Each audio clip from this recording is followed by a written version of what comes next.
Bonsoir à toutes et à tous, toujours la jante féminine en premier lieu. Bienvenue dans cette table ovale qui est audio uniquement, c'est ce que je voulais vous dire avant que McFly vous contextualise ce podcast. Cet épisode, vous l'entendrez uniquement sur Spotify qui sont nos partenaires, on est très fiers. Ce sont les Rouillas, ah oui, on peut le dire. Et donc voilà, on verra pas de vidéo sur YouTube, c'est que ici que ça se passe. On vous souhaite une très très bonne écoute, on a hâte de faire cet épisode. On est content, on retourne à la radio là. On retroune, merci de rectifier. Mais non mais... On retourne à nos premières amours, la radio. Ça me fait plaisir. Pas de vidéo, moi ça me saoule là. Moi je te dis, la vidéo ça me saoule depuis des années. Je veux faire que de la radio. Pas dit, tu me l'apprends là. Je te le dis là, je pense. Je pense que j'ai arrêté totalement la vidéo. Enfin c'est pas le sujet de ce podcast sur Spotify. C'est fini le duo. En exclusivité. Aujourd'hui nous allons parler sport parce que vous savez, sûrement si vous connaissez nos vidéos, que ça fait quelques mois, on peut dire années maintenant, vu que ça fait plus d'un an qu'on a commencé une grande transformation physique et que le sport a pris une place importante dans notre vie. Voire même a changé nos vies, on peut le dire. Oui, a vraiment totalement changé nos vies. Et du coup, on voulait en parler un peu plus posé. Alors, vous avez vu nos vidéos sur le sujet, évidemment, mais à chaque fois, on essaye d'aller un petit peu vite. On vous montre les transformations, mais on prend pas le temps de parler. Ce podcast nous permettra de prendre le temps de parler. Vous avez aussi répondu à un tweet. Vous avez aussi des questions que vous nous avez posées. On va y répondre aujourd'hui avec Hakim. Pardon, Hakim. J'ai mis du sucre dans mon café. Pardon, Hakim. Pardon. Vous savez que j'ai mis peut-être un mois à comprendre pourquoi les gens m'envoyaient pardon. Ah, c'est devenu un gimmick. Faut que tu racontes cette anecdote. Quand tu me l'avais raconté, c'était drôle. Réellement, tout le monde m'envoyait pardon, Hakim, chocolat, j'ai mangé du chocolat. Et honnêtement, moi tout seul, dans mon fort intérieur, je me disais, mais je m'en fous que t'aies mangé ton pain au chocolat. Pourquoi pardon. En fait, c'est devenu un truc, ça représente ce sentiment de culpabilité. C'est un vrai sujet, le pardon, Hakim. Hakim. Que je vois votre vidéo, effectivement. Voilà. Donc, pour ceux qui n'ont pas vu, effectivement, dans une de nos vidéos, on était en pleine transformation, mais on s'est mis à manger quelques tartines de Nutella, voilà. Et il y a eu le gimmick pardon, Hakim qui est sorti. Et une petite chanson qu'on peut écouter tout de suite. Alors, pardon, Hakim.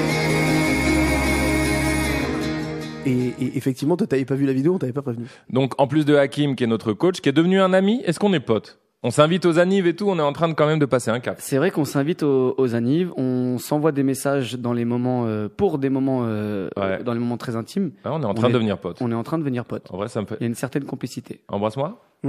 Allez. La suite, enchaîne. D'Hakim, on a un quatrième invité qui est une source anonyme qui a bien voulu venir témoigner parce qu'il va nous parler de son expérience du sport. C'est un grand sportif, mais aussi de choses un peu plus dirty. Oui, parce que donc la personne qui est là, tu peux dire bonjour. Bonjour. Je ne peux pas dire ton nom. Trouvons un nom, les gars. C'est Fiu. Ça te va, c'est Fiu? Parfait. Oh, c'est génial, on a trouvé. Voilà, j'étais sûr que ça allait Tu seras venir. Sefiu. Les gens vont imaginer Sefiu. Imagine. Donc c'est Sefiu qui est avec nous aujourd'hui. Ce n'est pas son vrai nom parce qu'il va parler aujourd'hui de musculation. Parce que moi, je me suis aussi mis vachement à la muscu. À qui on pourra en parler. J'aime beaucoup cette dénomination du sport. Ouais. Cette catégorie. Ce domaine. De la ce pure champ. musculation. Oh, putain, cette partie. T'es bien fort. J'adore avoir plusieurs mots. Et donc, toi, Sefiu, tu fais beaucoup de musculation. Tu adores ça. Ouais, c'est ça. Et on va pouvoir parler de musculation et aussi de stéroïdes et de, j'ai pas d'ailleurs les autres mots, de testo. De produits dopants. Produits dopants. La face cachée de la muscu. Oh, mais ça c'est bien. On a trouvé le nom. Ouais, c'est ça. Le nom du podcast. Parce qu'en fait, c'est vrai que j'ai envie d'en parler direct, mais tu sais quoi? Rien que pour le watch time, j'ai l'habitude de YouTube. Rien que pour que les gens restent. On se dit que ce sujet, on en parle un petit peu plus tard, chers amis. Après la pub. Bah non, c'est une blague, pas de pub! Il n'y a pas de pub, mais on en parlera tout à l'heure. Mais par contre, Sefiu, tu peux rester avec nous, ça me fait drôle de t'appeler comme ça. Ce sera Sefiu. Merci d'être là et merci d'avoir l'honnêteté de témoigner. C'est un plaisir d'être là, en tout cas. Et juste, pour commencer. Tu sais que, Hakim, on reçoit encore et toujours beaucoup de messages de gens qui nous soutiennent, alors même que le format vidéo est terminé. Ouais. Ça a dépassé, c'est génial quand ça fait ça a dépassé l'expérience vidéo, cette aventure sport. Et ça, c'est trop bien. Je voulais te dire merci encore. Et avec grand plaisir. Et moi, je suis agréablement surpris de savoir que vous avez continué, malgré le challenge qui était peut-être à l'initiative juste pour gaulerie ou tout simplement se challenger dans un nouveau domaine. Mais vous avez continué, après la vidéo, à continuer à faire du sport, chacun à votre manière, en venant à la salle ou en faisant les visios ou peu importe. Mais en tout cas, vous avez continué et vraiment, vous avez générer une dynamique auprès des personnes sur Insta, peu importe, mais qui se sont dit, ok, s'ils peuvent le faire, je peux le faire, et je trouve ça super. J'avoue qu'on reçoit encore beaucoup de messages qui sont ouf, quoi. Des gens qui nous disent, on a commencé grâce à vous et tout, grâce à tout ce format-là, ça fait vraiment chaud au cœur. Juste, pour rebondir sur ce que tu viens de dire et répondre à une question qui revient souvent, moi, en janvier, je vais pas vous mentir, j'ai un peu lâché l'affaire. Parce que le sport pendant un an, c'était bien, mais c'est pas que je tournais en rond, tu vois, parce que t'es assez fort, c'est assez varié et tout, mais ça a commencé par une idée vidéo, ensuite c'est devenu un kiff, et au bout d'un moment, c'est devenu quand même dur et long, tu vois. Et en janvier, j'ai fait une pause, et là, je reviens en force, je suis assez content. Mais tu vois, c'est quand même très cyclique. Mais sur la fin du challenge, les dernières semaines, on a vraiment accéléré le niveau, tu te rappelles, pour être bien en forme, pour dire allez, on donne tout jusqu'à la dernière seconde. C'est vrai qu'à la fin, avec les tournages et tout, on a poussé, et je reconnais que c'était. Ouais, mais il faut préciser aussi que cette phase de entre guillemets de down, elle est prévue dans le cycle de progression. C'est impossible, sauf être vraiment un sportif de haut niveau, de garder cette constance à chaque fois, d'être tout le temps régulier, 3, 4, 5 fois par semaine, et de ne jamais lâcher. Et surtout, de ne jamais avoir envie de lâcher. C'est normal. En fait, c'est presque sain même, non? Bien sûr, c'est normal que d'avoir ce moment et de se dire, ok, pendant 1 semaine, 2 semaines, 1 mois, je fais un break. Après tout, c'est pas votre passion, le sport. C'est devenu une routine. Vous aimez ça, mais vous vivez pas pour ça. Et c'est normal que d'avoir ce moment de relâchement. Et ensuite, quand vous revenez, par contre, vous y prenez plaisir, vous retrouvez vos sensations parce que vous y avez goûté. Et vous avez une double progression derrière. Est-ce que toi et Sefiu qui êtes des experts, disons que vous êtes des pros de ça, c'est votre vie, votre métier, c'est aussi cyclique pour vous? Vous avez des downs et tout? Ou pas? Moi, je parlerai pas de down, mais je sais que par exemple, je vais faire 5 semaines d'entraînement intensif et après, je vais couper vraiment 1 semaine. Mais c'est une volonté, ça? Ouais, c'est une volonté, mais j'écoute mon corps. À un moment, je sais que je vais saturer, que je vais plus prendre de plaisir. Moi, la muscu, c'est une passion. Ouais. C'est vraiment ça, en fait. C'est l'essence même de la muscu qui me plaît. Et en fait, j'ai pas envie que ça me dégoûte. Donc, dès que je sens que je sature, je vais m'arrêter 1 semaine, récupérer. Le corps, en fait, il va se détendre. Et après, je reprends et je prends toujours du plaisir. Et on en parlait d'ailleurs avec Hakim. J'ai trouvé, pour avoir ressenti ça évidemment à 20% par rapport à vous, mais que quand tu fais une pause, même quand tu t'accordes une pause, mais tu perds pas du tout. Au contraire, c'est même presque là où tu vois les plus gros changements sur ton corps. En fait, c'est ça. Souvent, c'est la crainte des gens, en fait, qui vont débuter. C'est la peur de l'arrêt. Alors que finalement, le corps va évoluer à partir du moment où on va se reposer. Donc, c'est en fait, faut écouter son corps et bien respecter, en fait, ces temps de pause. Donc, on va parler, nous, de surcompensation. C'est le moment où le corps, en fait, on va arrêter de l'entraîner et il va récupérer, il va travailler plus que ses pertes. Si je peux faire un pont avec notre passion, et je pense les passions en général, nous, pour la vidéo, c'est un peu pareil. C'est-à-dire que toi, tu kiffes la muscu. Ouais. Moi, je kiffe les vidéos avec lui, avec mon équipe. Je kiffe, c'est ma passion. Mais au bout d'un moment, au bout de 2 mois non-stop, c'est vrai que tu as besoin. Alors même que t'aimes ça, mais genre tu satures, c'est drôle, c'est le même mot de saturation, de surcompensation et tout. Et tu dis, faut que je break. Et souvent quand on est en vacances et tout, le repos c'est aussi là où on a le plus d'inspiration à nouveau, tu vois. Exactement. C'est peut-être pareil, quoi. C'est vrai que tu reprends du plaisir, tu reprends des sensations après quand tu retournes après quelques jours où t'es pas allé. Ouais. Putain, le plaisir. Mais souvent c'est ça le plus dur, c'est réussir à s'arrêter en fait quand on débute, parce qu'on pense qu'on va tout perdre. Ouais, tous les acquis en fait on va les perdre durant l'arrêt. Mais ça c'est terrible, hein. Je vois des mèmes parce que bon, maintenant que je fais de la muscu sur Insta, je n'ai plus que des mecs musclés ou des mèmes sur le sport. J'adore, ça me va très très bien. Mais très souvent, effectivement, il y a cette image du mec qui arrête pendant 2 jours ou qui va faire un cheat meal. Et l'image que t'as de toi, enfin l'image que j'ai de moi, quand je me regarde dans le miroir ou que je me sens à la sortie du lit le matin, j'ai l'impression d'être retourné comme avant, quoi. Mais c'est pour ça que il faut bien prendre conscience que les phases de récupération, qu'elles soient courtes, moyennes ou longues, elles sont partie intégrante de la progression. Et on ne peut pas progresser si on ne se prend pas un minimum de temps pour pouvoir laisser, entre guillemets, le corps s'exprimer, se reposer, remettre toutes les horloges, les pendules à l'heure. Et ensuite, vous verrez que la progression, elle sera encore plus importante, différente, et vous allez repartir dans une dynamique. Après, si je peux me permettre aussi, c'est vrai que Sefiu ici, lui, est... alors encore une fois, Sefiu n'est pas Sefiu, mais Sefiu est réellement calé sur la muscu, ou du moins c'est son secteur d'activité. Il est je suis à fond muscu. Exactement, il est à fond muscu. Et pour en revenir sur ta question, est-ce que toi, Hakim, tu as des périodes de down entre guillemets? Disons que moi, je vais nuancer un petit peu le propos. C'est que moi, j'aime beaucoup la muscu, mais j'ai mes périodes où disons que c'est pas mon sport favori. J'aime le côté performance et j'aime tout simplement cette idée de savoir que le corps doit être polyvalent et pouvoir encaisser n'importe quel type d'effort. C'est pour ça que je varie entre musculation, circuit training, cardio et ou autre sport. Mais ça c'est important, je pense qu'il faut définir aussi pour les gens qui nous écoutent, parce qu'il n'y a pas que des connaisseurs, et même nous on l'a appris, parce qu'au début quand tu commences tu ne sais même pas, tu dis je fais du sport. je vais à la, tu Je dis vais à je la vais à la salle. salle, mais ça Ouais. veut tout dire en fait. aller Mais à la moi, salle. j'ai mis du temps à piger. Mais Alors, ouais. ça va faire plus d'un an. Est-ce qu'on pourrait mettre en 3 grandes catégories? Dis-moi si j'ai bien compris. On va dire le cardio pur, un truc qui s'appellerait cross-training, donc qui mélange un peu force, renforcement physique et cardio, et la muscu pure. Est-ce que si je définis comme ça, c'est assez clair pour les gens? Alors, faut 3 grandes familles. faut savoir ce que ouais. Alors, je dirais pas ça. Faut savoir ce que tu veux définir. Moi, je dirais plutôt que c'est en fonction de tes objectifs que tu vas commencer à cibler telle ou telle Oui, non, mais bien sûr. activité que tu dois faire maintenant. Hormis les sports qui existent, basket, foot, baseball, peu importe. C'est vrai qu'il y a, on va dire, il y a 3 grandes catégories. Il y a peut-être la musculation pure et dure, dans lequel on peut même y introduire, et je parle sous le contrôle de Sefiu, l'haltérophilie, parce qu'effectivement, on va travailler notre force, notre puissance, la résistance, enfin, pas mal de choses. Après, il y a le conditionnement physique pur et dur, et c'est un peu bizarre, mais la musculation fait partie aussi du conditionnement physique, mais là, quand je dirais le conditionnement physique, c'est le conditionnement métabolique et purement cardio, le Ouais, travail voilà. sur le souffle.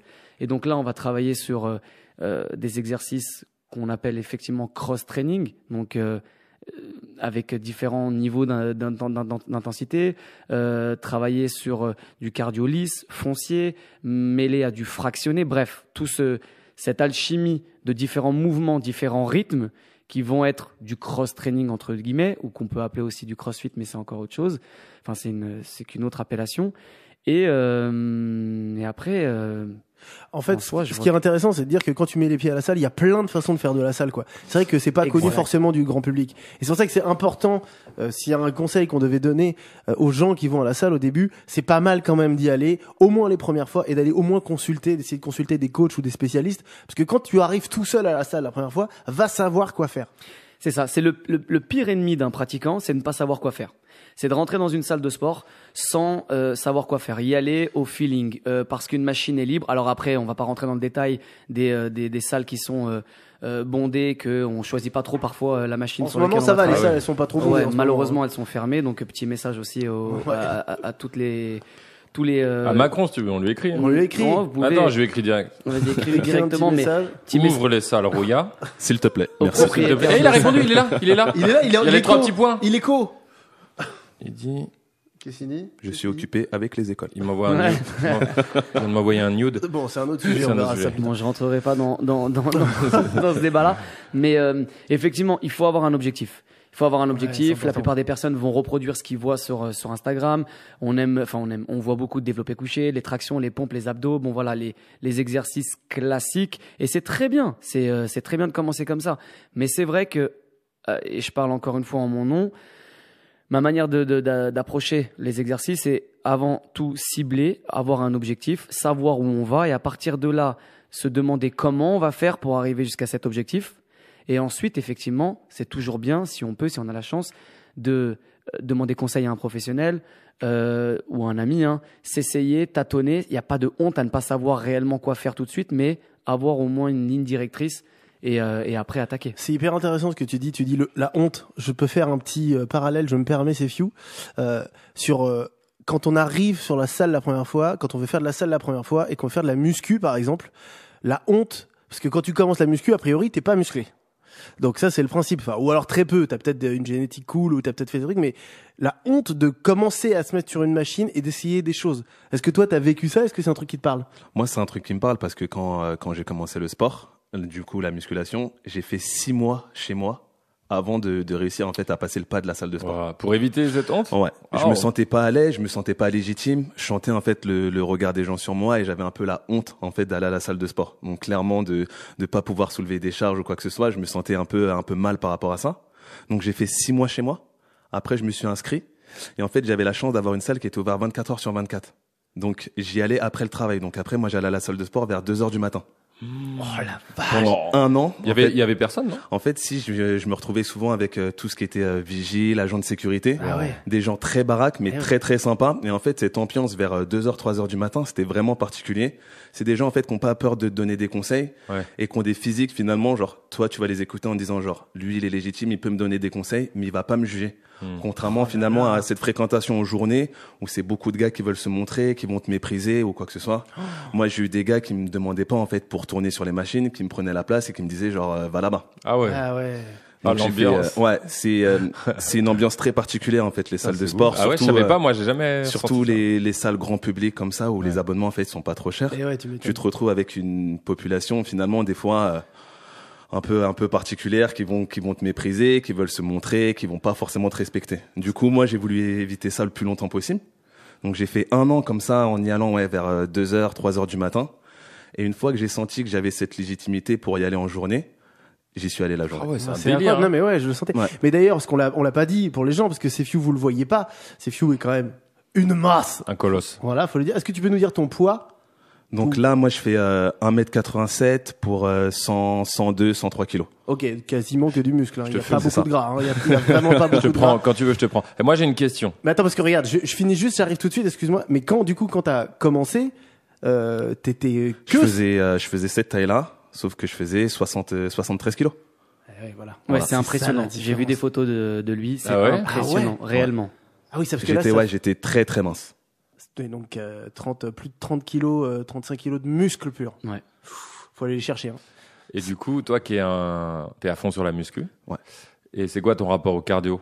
Genre là, si on va courir ensemble, En fait, moi, je vais avoir un cardio en fait qui va être vraiment ciblé par rapport à la musculation. Donc, si on va courir ensemble, je te dirais non, je vais pas aller courir avec toi parce que ton cardio, il va pas être intéressant pour moi. wow. je suis hyper vexé bizarrement. Mais ce qu'il dit, c'est pas bête. C'est là où les objectifs sont importants. Ces Ah oui, objectifs oui, oui. sont les siens. Et il va pas aller s'aventurer sur un territoire, alors certes peut-être inconnu, mais surtout sur un territoire qui ne lui sera pas profitable, parce que ça va être contre-productif pour lui. Et c'est là où moi, qui me retrouve pas du tout dans ces objectifs. Vous, Mais vos objectifs sont différents. totalement Ouais, totalement. différents. Et pourtant, je comprends les Toi, siens. c'est quoi, Kim? Toi, t'es à la salle tous les jours, tu donnes plein de cours et tout. C'est quoi ton objectif? Mon but, et ça va être un objectif qui est assez large, c'est de préparer mon corps à n'importe quelle situation. Ça peut paraître un petit peu utopiste ou arrogant de dire ça, mais j'aime cette idée de savoir que son corps, mon corps est prêt à Il est prêt, nager, courir, Ouais. sauter, devoir développer une force soudaine, courir rapidement, courir longtemps. Voilà, c'est ma philosophie. c'est cool. J'aime savoir que mon corps est prêt à faire n'importe quoi. Moi, je suis totalement d'accord avec ça. Ça me plaît, ça me parle. Maintenant, faut quand même reconnaître que t'as quand même fait un peu de muscu parce que t'as quand même un body de ouf. Et ça, c'est un vrai truc parce que tu vois, moi, je suis d'accord avec ça. Mais il y a un moment, quand même, si tu veux avoir de la forme, il faut quand même faire un peu de muscu, quoi. Et je suis d'accord avec toi. Et c'est là où la musculation est très importante pour moi parce que pour moi, la musculation n'est pas une fin en soi. Elle est qu'un outil pour arriver à me dépasser d'un point de vue cardio, cross-training. Moi, je suis issu des sports de combat. J'ai fait 16 ans de taekwondo et la musculation n'a jamais été, au début du moins, ma priorité. Mais quand je me suis rendu compte que en travaillant mon explosivité, mes jambes ou même mes abdos, ma ceinture abdominale, mon dos, ça me rendait beaucoup plus performant en combat, beaucoup plus puissant. Un coup délivré était beaucoup plus fort, l'impact était beaucoup plus important. Je me suis dit, ah ok, donc au fait, il faut que j'apprenne à écrire pour pouvoir, entre guillemets, lire. Eh ben c'est ça. Il fallait que j'apprenne à muscler mon corps, à le rendre beaucoup plus tonique, puissant et donc faire de la musculation pour le rendre plus performant dans mon sport. Mais Sefiu, lui, sa musculation, ou du moins la musculation, c'est son objectif. Au-delà de l'esthétisme, et on pourra en parler du regard de soi et tout, lui, c'est ça. Son but, c'est de développer un énorme volume de masse, enfin de muscles pour arriver à son objectif d'être, développer plus de pecs, plus d'épaules, plus de bras, bref. Je peux faire un peu de psychologique, hein, Bien j'aime sûr. ça. Concernant Sefiu, mais toi aussi, c'est ce rapport, la muscu, David aussi. La muscu, c'est beaucoup lié à la confiance, tu sais. Ouais. Est-ce que toi, t'as une histoire là-dessus, ou toi, Vida, tu vois?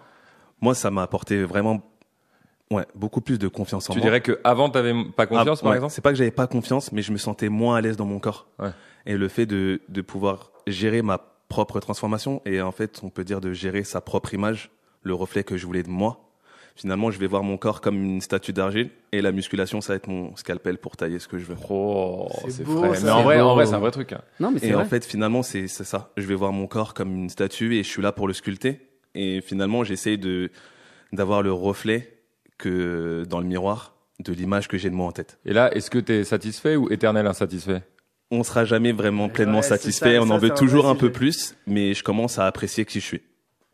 Mais ça, c'est trop bien parce qu'en fait, tu fais un parallèle. Là, tu parles du corps, mais en fait, ça va aussi dans le mental. Parce qu'il y avait plein de questions là-dessus, mais on est en train de répondre à plein de questions en parlant. Mais aussi, c'est ça le principe. Mais en fait, quand tu fais ça, tu tailles ton corps, comme tu dis. Mais du coup, effectivement, ça te redonne de la confiance mentale parce que tu dis si j'ai la force de faire ça, parce que c'est quand même, faut s'imaginer pour les gens qui nous écoutent que faire ce que tu fais. C'est un travail colossal, vous n'imaginez pas. Et il y a un truc qui n'existe pas aussi, je voudrais bien le dire pendant ce podcast, c'est la gonflette. Ce truc de la gonflette, genre d'un coup tu prends un truc et t'es musclé. Si tu veux être musclé, il faut aller à la salle comme un schlag 2 fois par jour et pousser des poids de dingue si tu veux être musclé, ou faire des exercices comme tu nous fais faire, Hakim, mais à se pousser, à se dépasser chaque semaine et à chaque fois que tu vas en entraînement. Sinon, il n'y a pas d'évolution, tu peux pas atteindre l'objectif que tu veux. Non. Donc ça n'existe pas de dire tiens d'un coup il y a la gonflette comme ça. Donc ça veut dire que mentalement, tu te domptes aussi mentalement et donc forcément tu es fier de toi. C'est ça. Après, c'est vrai que c'est un mode de vie. Finalement, on a l'impression que la musculation, c'est juste aller à la salle. Mais c'est vraiment une rigueur, un mode de vie et réussir à s'astreindre à certaines règles, mais vraiment au quotidien. C'est que finalement, on va voir que la salle de sport ou la musculation, on va y aller peut-être 1 heure, 1 heure et demie dans la journée. Sauf que finalement, toute sa journée va être organisée autour de cette séance de sport. L'alimentation, le sommeil, les phases de récupération. Donc c'est pour ça, finalement, en fait, c'est un sport ingrat. Parce que contrairement à d'autres, on va venir s'entraîner. La musculation, ça dure 24 heures. Mais ça, c'est trop bien. Ça, moi, j'ai déjà vu ça. Les repas, par exemple. Par nous, combien de repas tu manges par jour? Là, je tourne à 6 repas par jour. Tu vois, alors donc, ça, pour le commun des mortels, il faut expliquer, tu Et vois. ouais, parce que normalement, moi, tu me dis 6 repas avant, j'aurais été là, bah ok, vas-y, je vais faire. Mais sauf que c'est pas les mêmes repas, on parle pas fait, des mêmes repas. Comment ça se fait, alors? C'est, en fait, faut comprendre que je vais avoir un nombre de calories à manger dans une journée. Finalement, ce nombre de calories est relativement conséquent. Donc, pour faciliter, en fait, la prise de calories, la manière la plus simple, c'est de splitter ses apports. Donc, supposons que je dois prendre 6000 calories dans la journée. C'est plus facile de prendre 6 fois 1000 calories que 2000 calories, 2000 calories, 2000 calories. Du coup, en fait, on étale nos apports sur la journée pour avoir un flux continu, en fait, en apport. Et d'où le fait d'avoir 6 repas dans une journée. Oh là là, Et tu dors bien avec tout ça? Nickel. Mais c'est sûr que le sommeil, finalement, ça va être une des phases les plus importantes. Ouais. C'est que le corps, toutes les transformations chimiques, tous les gains qu'on va faire, toute l'alimentation, tous les entraînements qu'on va faire dans la journée, tous les gains en fait vont se passer dans notre phase de sommeil. Mais oui, c'est clair. D'où l'importance du sommeil. On essaye de dormir, même si c'est dur avec le travail, c'est de dormir entre 7 et 8 heures par nuit. Et ouais, c'est ça. Mais même d'ailleurs, quand tu vas même après plus loin, quand tu vas voir les bodybuilders, les trucs comme ça, je crois que c'est des nuits immenses. Et même il y a des siestes imposées. Les siestes font imposées, c'est imposé en fait dans la prépa, vu qu'à un moment, il faut que le corps assimile, et le corps il assimile quand il est au repos. Ouais, c'est ça. Quand tu es actif, finalement, c'est comme une usine, elle tourne, donc faut te garder debout, faut faire fonctionner les muscles, faut que tous tes organes fonctionnent. À partir du moment où tu es couché, le corps, finalement, les fonctions principales, elles sont comme en stand-by, et il va s'occuper pour se reconstruire.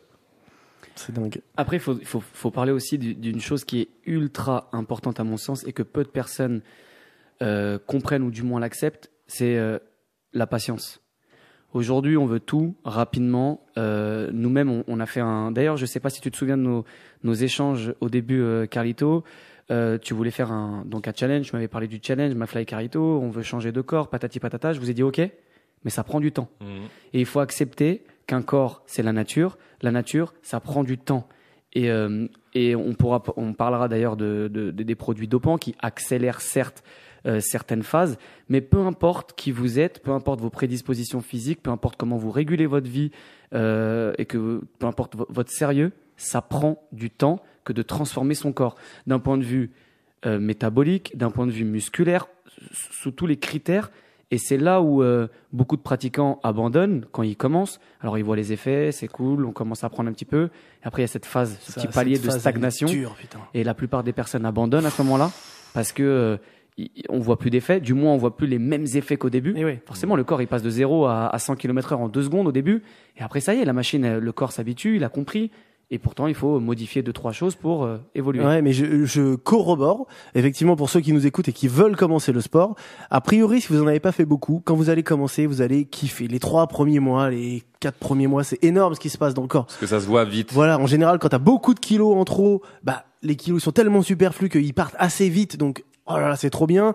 Ou alors, je sais pas exactement, je connais pas quand t'es plutôt très mince et que tu veux prendre, je connais pas parce que c'est pas mon physique à moi, mais c'est pareil. Tu sens tout de suite des bonnes choses. Tu te sens bien mentalement, tu sens dans ton corps que ça bouge et c'est génial. Et c'est après que là, ça devient le travail de fond et qui est hyper compliqué. Moi, j'ai du mal à accepter ça, tu vois. Moi, je me donne, tu sais comment je suis. Aujourd'hui, pour ceux qui demandent, ça fait partie des questions. Moi, je suis encore à 4 ou 5 séances de sport par semaine. J'arrive à en faire à la maison. Je me donne grâce à ce que tu m'as donné, Hakim. Je connais assez de choses et puis surtout, on fait des lives ensemble et tu continues à me coacher. Et malgré ça, c'est quand même dur de voir comment je me donne, comment je termine les séances éclatées et que je me lève le matin, je me regarde dans le miroir et je suis là, putain, c'est pas encore ça, quoi. Bah oui, c'est là où la patience rentre en compte et c'est là où il faut savoir aussi apprécier chaque mini évolution. C'est-à-dire qu'il faut pas partir du postulat où tu penses que tout ton corps va changer d'un côté. Non, il faut accepter les mini transformations. Peut-être une meilleure humeur, t'es de plus en plus, disons que tu encaisses les émotions de manière plus simple, un meilleur sommeil, une meilleure récupération. Ça, c'est clair. Et ça, c'est des choses qu'il faut savoir apprécier au-delà de la transformation physique. Et il ne faut pas lâcher. Il faut continuer à être sérieux. Alors, toi, je l'ai même dit dans les vidéos qu'on a faites ensemble, t'es un extrémiste du sport. Toi, c'est un peu tout ou rien. C'est ce qui peut être un petit peu dangereux pour toi, mais tu fonctionnes comme ça, c'est ta méthode. 5 fois, t'es un forcené, t'y vas à fond. Ça fonctionne sur toi, mais en tout cas, pour les personnes qui commencent et qui voient les premiers changements, ne lâchez pas. La patience fait tout. Ouais, mais c'est ouf. Hein. Moi, j'ai un problème que beaucoup de gens qui nous écoutent, vous qui nous écoutez, vous allez vous reconnaître. En moi, c'est la bouffe. C'est-à-dire que, comme tu le sais, je peux ne rien lâcher pendant les séances et tout. Sauf quand je te sors les excuses des enfants et du boulot, mais quand même, j'aime bien ça quand tu balances des grosses séances. Mais quand c'est les vacances, notamment, les week-ends aussi, mais surtout les vacances, franchement, je vais pas te mentir, je lâche, quoi. Eh ben, super. Enfin, je bouffe, quoi. Tu sais, ce qui est important dans ce que tu viens de dire, c'est que tu l'as identifié. Tu as identifié le moment où tu avais tes phases de relâche. Ouais, les vacances, peut-être les week-ends. Et donc, il faut que tu intègres ces moments-là que tu as identifiés comme partie intégrante, encore une fois, de ton évolution. Ensuite, autour de ça, il faut que tu sois sérieux. Ok, t'es sérieux, tu manges bien toute la semaine, pendant tes 2 semaines, peut-être pendant un mois, bref, tu sais que les vacances exactement scolaires... ça, c'est aussi simple que ça. Et ben c'est ça, c'est tout. Il faut pas, en fait, il faut arrêter d'être ultra exigeant avec soi-même. Il faut être honnête, exactement. Il faut être honnête avec soi-même. Il faut arrêter de se mentir. Il faut arrêter de penser que soit qu'on a eu une alimentation parfaite, mais en fait on veut pas se l'avouer, on a mangé à droite à gauche des petites choses qui n'ont pas été superbes. Et paradoxalement, il faut arrêter d'être trop exigeant avec soi-même. Ça vient avec le temps, il faut se construire, il faut s'analyser, prendre conseil auprès de professionnels si vous avez l'occasion. Mais voilà, c'est de la rigueur, c'est de la patience. Et après, step by step, vous verrez qu'il y aura du changement. Mais je rebondis d'ailleurs sur ce que tu disais, Sefiu, tout à l'heure, parce que moi qui donc je me suis un petit peu plus passionné depuis la fin du challenge, je me suis un peu plus passionné sur la muscu, parce que j'avais vraiment envie de former mon corps, de le tailler, même si je continue le cardio et tout ça, et que je sais qu'à l'arrivée, je veux en refaire, mais je veux avoir pris la masse musculaire qu'il fallait. Toi, à ton niveau, je sais même pas comment tu fais pour lâcher une semaine, pour te dire si pendant une semaine t'en fais pas, quoi. Est-ce que tu lâches vraiment d'ailleurs? Là, pour le coup, moi, quand je pars en vacances, je lâche vraiment. C'est vraiment la période où je vais récupérer, où je vais penser à autre chose, vu que la muscu, c'est tout mon temps, toute mon année. Tu manges dans cette période de relâche ou quand même tu fais un peu gaffe? Après, je fais attention. Finalement, c'est devenu tellement un mode de vie, c'est tellement des habitudes que le fait de relâcher complètement, c'est quasiment impossible. Mais je vais grosse pizza là. Mais je vais m'autoriser quelques petits plaisirs. Une petite bière, une fois je vais prendre des frites ou je vais me retrouver à prendre un coca. Mais ça va pas durer toutes mes vacances. Ouais. C'est que je vais avoir une certaine rigueur, je vais manger mes légumes, je vais manger mes protéines et ainsi de suite. Et t'inquiète, on a les mêmes vacances. non, mais dans ce qu'il dit, voilà, mais tu vois, c'est ouf, ce qu'il vient de dire et ta réaction, elles sont archi importantes. Pourquoi? Parce qu'il faut pas croire que parce qu'il mange des légumes et de la protéine, c'est quelque chose d'insoutenable pour lui. Lui, c'est son mode de vie. Voilà. Il aime ça. C'est un plaisir pour moi. Son poulet mariné, ses petits légumes avec un peu de sauce ou pas. Bref, c'est son mode de vie. C'est-à-dire que il peut très bien manger à table avec 4 potes et lui, il aura son pavé de saumon et ses légumes et son riz.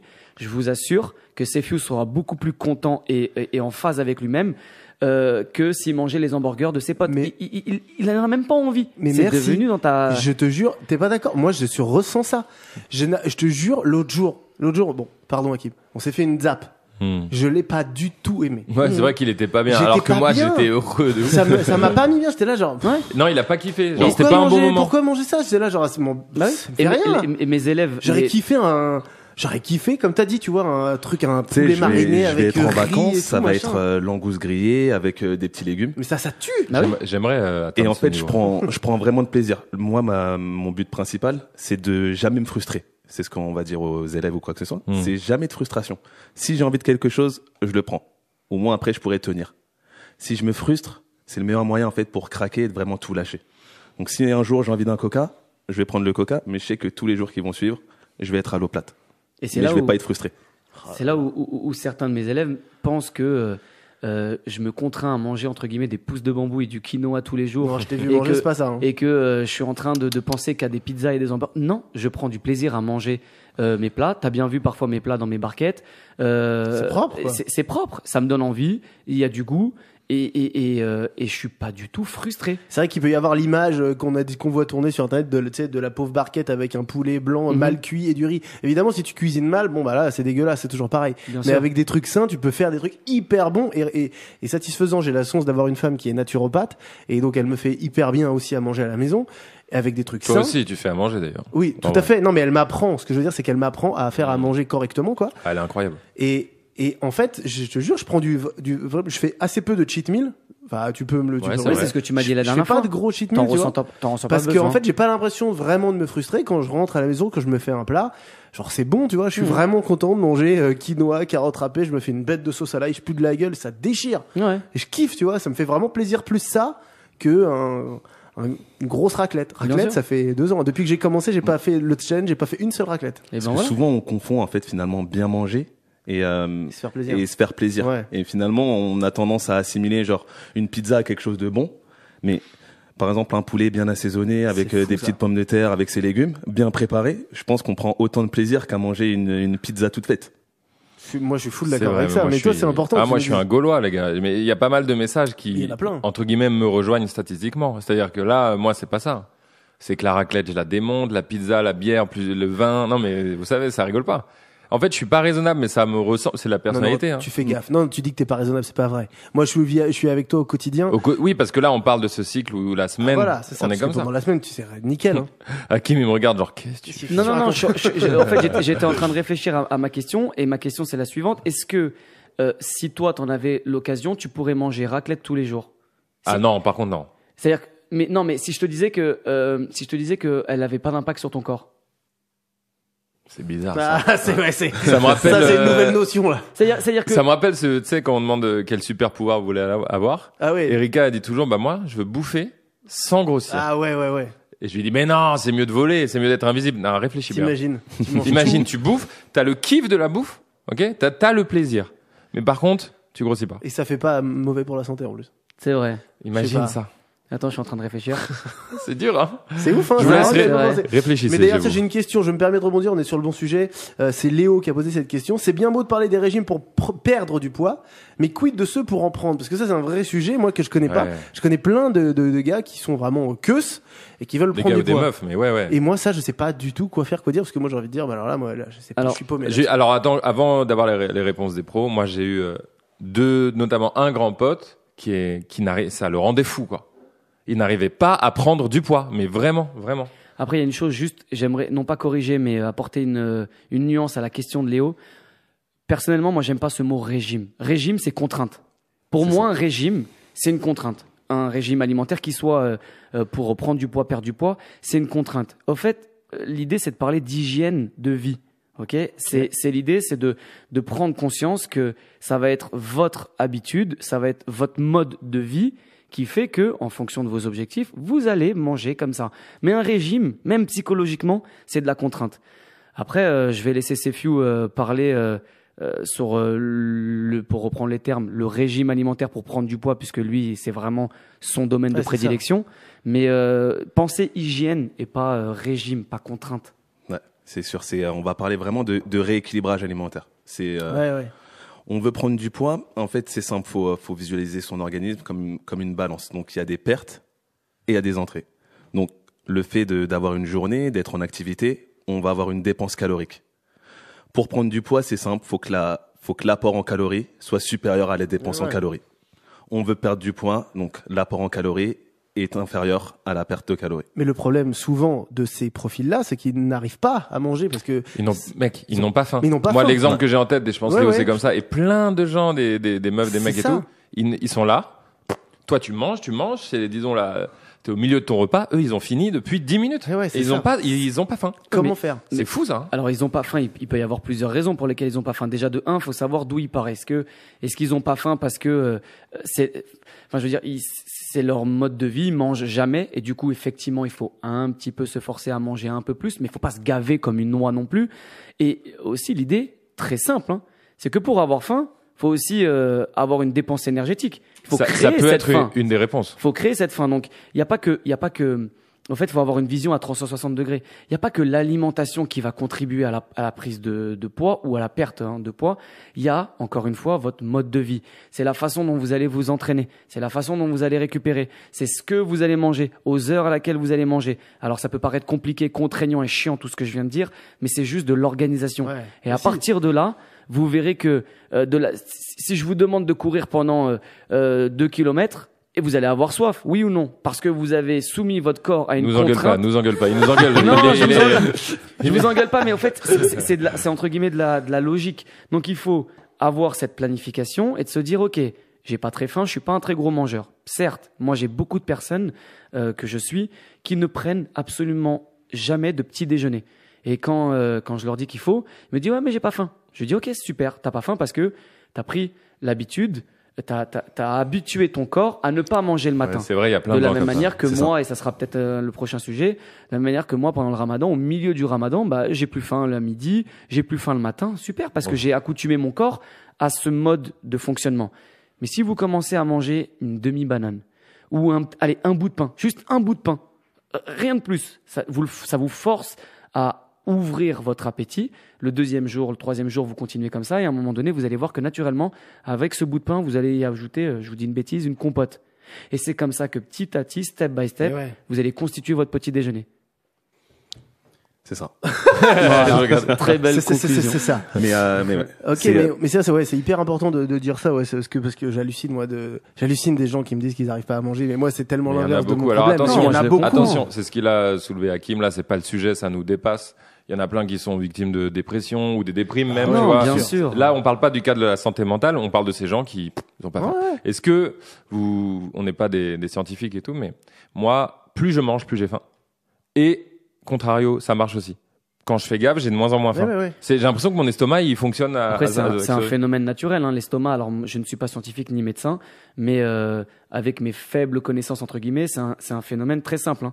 Plus tu manges, plus ton estomac, entre guillemets, va s'agrandir, Ouais, moi, j'ai cette s'ouvrir, sensation-là. et avoir cette capacité à pouvoir engendrer, encaisser un peu plus de nourriture. Plus tu te restreins, plus forcément ton estomac va se rétrécir et ne plus avoir faim. D'où le fait, et là on rentre dans encore un autre sujet, mais les personnes qui se mettent des anneaux gastriques ou qui se font retirer une partie de l'estomac, enfin bref, qui vont réduire cette capacité à pouvoir recevoir de la nourriture et forcément réduire donc cette faim et avoir cet effet de satiété. Mais Si vous voulez une anecdote de ouf, il faudra que tu nous parles du Ramadan aussi, ça c'est important. Ouais, je voulais c'est en bientôt parler, là, ça, c'est bientôt. ouais. Ok. Justement parce que t'as Juste- prévu, pour faire un petit teasing, t'as Ouais. prévu une préparation spéciale cette année sur le Ramadan. On en parle après. Il nous reste 2 sujets. On a encore beaucoup de temps. On pourrait parler pendant des heures, mais Ramadan et ensuite produits dopants. Et ouais, c'est vrai ça. C'est croustillant. Ce sera après la pub. Non. Il y a non. pas, toujours pas. Si je bon, peux faire une petite pub si tu veux. Vas-y, ouais, Les c'est sti- tout de suite après la pub. Les stylos Bic vous permettent d'écrire sur des feuilles. Achetez-les. Fin de la pub. Mon père, il avait mis un bypass. Donc en gros, comment dire, tu fais faire un détour à ton estomac. En gros, ton estomac, il est moins accessible, tu vois. Et bref, beaucoup plus petit. Je l'ai très mal décrit, mais en tout cas, il a fait un bypass. D'accord. Ça a marché. J'ai pas. Ça a Et fonctionné sur lui ça a marché, c'était hallucinant parce qu'en gros, il était hyper obèse et il mangeait de ouf. Et à un moment, une fois qu'il avait posé ce truc-là, parce que c'est pas vraiment un anneau gastrique. Excusez-moi ceux qui connaissent, c'est un bypass. Je sais pas Ok, vraiment. non, mais on imagine que. En c'est- gros, il a plus faim. Ok, voilà, c'est ça. Il mangeait une entrée et c'était fini. Alors que lui et moi, on avait l'habitude de se gaver Ouais, au ouais, resto. Et je vous jure que socialement, c'est incroyablement spécial. Il te regarde comme ça. Ah la vache. Ouais. Et tu m'étonnes. il ressent plus la faim. Et ce que je voulais dire, c'est que la nature a fini par reprendre le dessus. Il en parlerait mieux que moi, bien sûr, mais bon, voilà. Ça n'a pas marché au final. Le truc est revenu comme à la normale, tu vois. Le bypass a ramené. En gros, c'est ça, c'est redevenu dingue. normal, tu vois. Il y a un petit travail à faire de toute façon sur soi, c'est sûr. Exactement. C'est qu'après, le cas de ton père, je le connais pas, mais c'est vrai qu'avant tout, avant de procéder à une méthode détournée, scientifique, chirurgicale, il y a aussi un travail énorme psychologique. Faut avoir envie, faut avoir cette détermination. Faut déjà, à mon sens, essayer naturellement de se restreindre. Enfin bref, de régler son problème. Et après, bien évidemment, moi, j'ai des élèves qui ont des vies si particulières, qui n'y arrivent pas par eux-mêmes et qui ont besoin de ce petit coup de pouce. Et on n'est pas là pour juger. Tant que ça rend la personne plus heureuse et en phase avec sa vie, alors soit. Mais il faut essayer quand même de faire cette recherche intérieure et essayer de se pousser soi-même naturellement avant de... Mais de toute façon, il y a trop ça dans le côté de faire du sport. Il y a vraiment cet aspect à aller se chercher à l'intérieur. C'est hyper important, ça.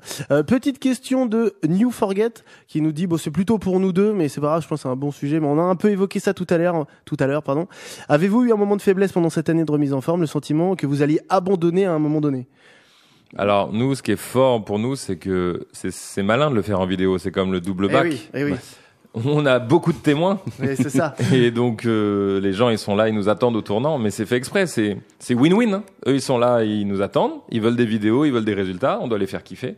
Et du coup, on doit assurer. Ouais, c'est clair. On n'a pas le choix, en fait. C'est votre carotte pour avancer, finalement. Ouais, exactement. D'avoir c'est une méthode comme une autre. Ouais. Une méthode d'avoir cette audience et tout, ça vous pousse finalement. Complètement. Mais j'ai raconté des anecdotes déjà où moi je peux pas, au début du challenge, quand tout le monde l'a appris, si j'allais acheter un truc un peu mauvais, les gens ils venaient derrière et faisaient, mais frérot, ça va pas ou quoi, allez, on est avec toi, lâche ce paquet de chips et tout. Mais d'où le fait d'avoir des objectifs. Chacun a des objectifs personnels et surtout chacun a ses propres motivations. Il y a parfois des motivations qui sont inavouées.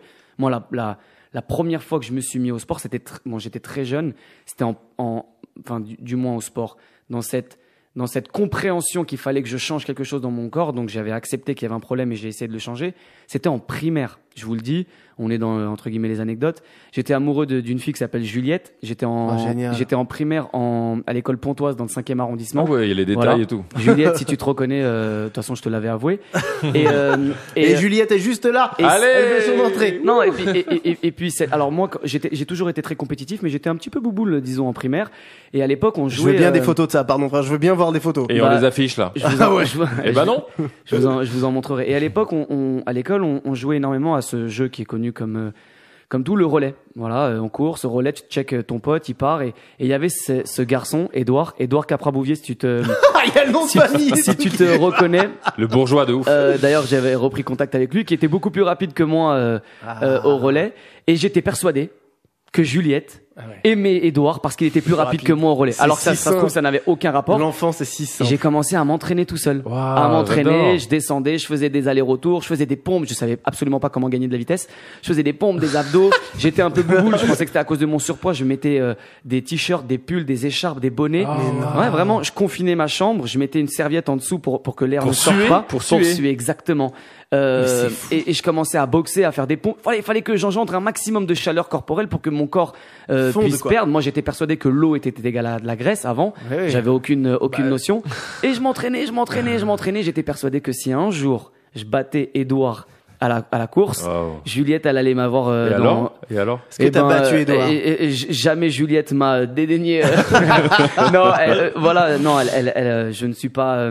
Enfin, j'allais dire, je ne suis pas. T'as pas pécho, quoi. J'ai pas pécho, j'ai pas eu ne serait-ce qu'une esquisse, rien, un petit bisou, un regard, rien. Mais c'est pas grave, au fait. Est-ce que t'as battu Edouard? Je m'en souviens plus parce qu'au fait, j'avais mon meilleur ami à l'époque qui s'appelait Yongping. Réellement, d'ailleurs, Yongping, big up à toi, je crois qu'il a un resto en Espagne, qui lui, c'était une fusée. Et pour moi, à chaque fois qu'il battait Edouard, je me suis dit, ok. Ça, c'est mon gars. Ça, c'est mon gars. Du coup, bref, voilà, dans cette défaite amoureuse, j'ai eu une victoire personnelle et j'ai appris le goût du dépassement de soi. Et c'est là où réellement, et mes parents l'ont très vite compris et vu, c'est pour ça qu'ils m'ont mis au taekwondo. Ils m'ont dit, ok, ce gamin, il s'arrête pas tant qu'il a pas réussi à faire ce qu'il voulait. C'est cool. Et donc voilà, tout ça pour dire qu'il faut avoir des objectifs et c'est comme ça qu'on pourra savoir où on va, quoi. C'est énorme. Petite question de Valentin aussi, après on va passer aux autres sujets. C'est énorme. Petite question de Valentin. Très vite compris et vu, c'est pour ça qu'ils m'ont mis au taekwondo.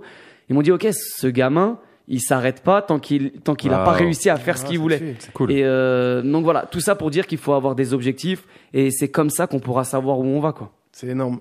Petite question de Valentin aussi, après on va passer aux autres sujets. C'est plus pour toi, Hakim. En ne pouvant en choisir qu'un, quel est l'exercice qui caractérise le plus le caractère de McFly et le caractère de Carlito?